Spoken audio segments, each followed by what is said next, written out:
Après plus de 5 siècles, pour la première fois, je suis allée au Sénégal, en Afrique de l'Ouest, à la recherche de mes repères ancestraux, pour me retrouver et faire face à la vie.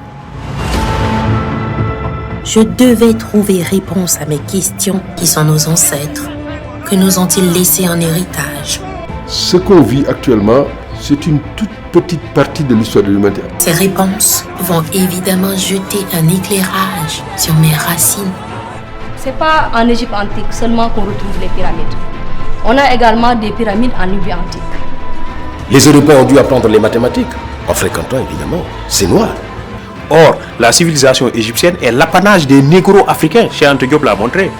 L'antériorité des civilisations noires, eh bien, pas l'antériorité de l'homme noir.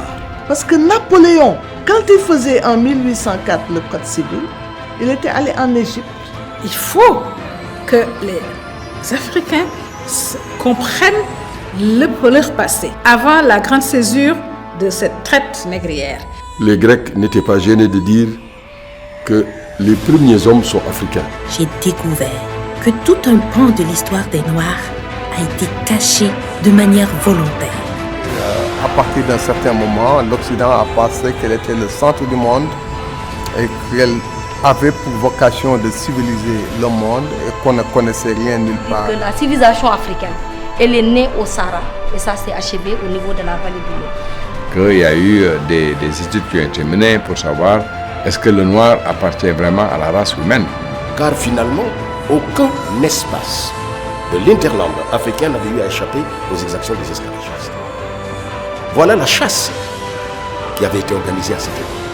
Et malheureusement, ce sont des chasseurs qui ont écrit cette histoire. Je veux que mes enfants apprennent tôt ce que moi j'ai appris tard.